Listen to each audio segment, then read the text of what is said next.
एक गांव में एक बूढ़ी माई रहती थी। माई का आगे पीछे कोई नहीं था, इसलिए बूढ़ी माई बेचारी अकेली रहती थी। एक दिन उस गांव में एक संत आए। बूढ़ी माई ने महात्मा जी का बहुत ही प्रेम पूर्वक आदर सत्कार किया।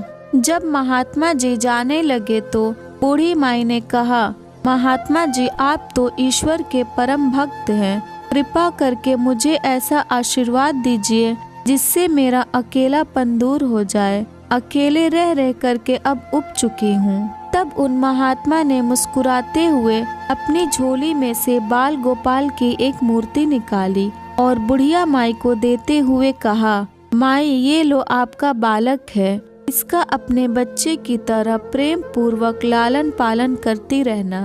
बुढ़िया माई बड़े लाड प्यार से ठाकुर जी का लालन पालन करने लगी। एक दिन गांव के कुछ शरारती बच्चे ने देखा कि माई मूर्ति को अपने बच्चे की तरह लाड कर रही है। नटखट बच्चों को माई से हंसी मजाक करने की सूझी।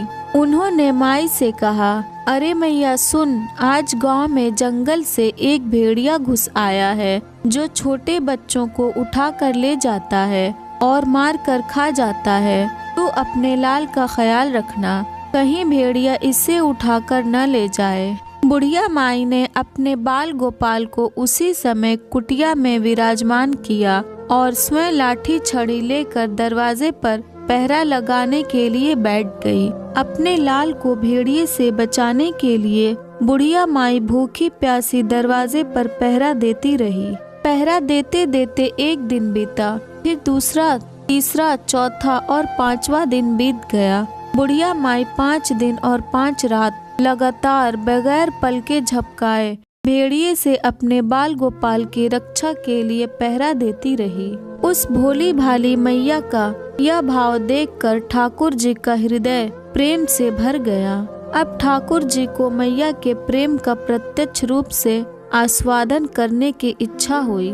भगवान बहुत ही सुंदर रूप धारण कर वस्त्राभूषणों से सुसज्जित होकर माई के पास आए। ठाकुर जी के पांव की आहट पाकर माई डर गई कि कहीं दुष्ट भेड़िया तो नहीं आ गया। मेरे लाल को उठाने लाठी उठाई और भेड़िए को भगाने के लिए उठ खड़ी हुई। तब श्याम सुंदर ने कहा, मैया मैं हूँ तेरा वही बालक हूँ जिसकी तुम रक्षा करती हो। माई ने कहा, क्या? चल हट, तेरे जैसे बहुत देखे हैं, तेरे जैसे सैकड़ों अपने लाल पर न्यौछावर कर दूं। अब ऐसा मत कहियो, चल भाग जा यहाँ से। ठाकुर जी मैया के इस भाव और एक निष्ठता को देखकर बहुत ज्यादा प्रसन्न हो गए। ठाकुर जी मैया से बोले, अरे मेरी भोली मैया, मैं त्रिलोकीनाथ भगवान हूँ, मुझसे जो चाहे वह मांग ले, मैं तेरी भक्ति से प्रसन्न हूँ। बुढ़िया माई ने कहा, अच्छा आप भगवान हो, मैं आपको 100 प्रणाम करती हूँ। कृपा कर मुझे यह वरदान दीजिए कि मेरे प्राण प्यारे लाल को भेड़िया न ले जाए।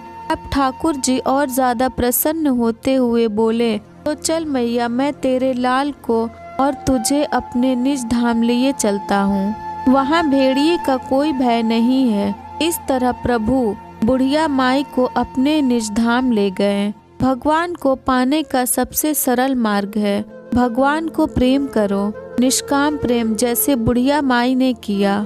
हमें अपने अंदर बैठे ईश्वरीय अंश की काम, क्रोध, लोभ, मोह और अहंकार रूपी भेड़ियों से रक्षा करनी चाहिए। एक न एक दिन ईश्वर हमें दर्शन जरूर देते हैं, कृपा करना उनका स्वभाव है। अगर ये स्टोरी आपको अच्छी लगी हो तो इस वीडियो को लाइक करें और नए हैं तो हमारे चैनल को भी सब्सक्राइब करें।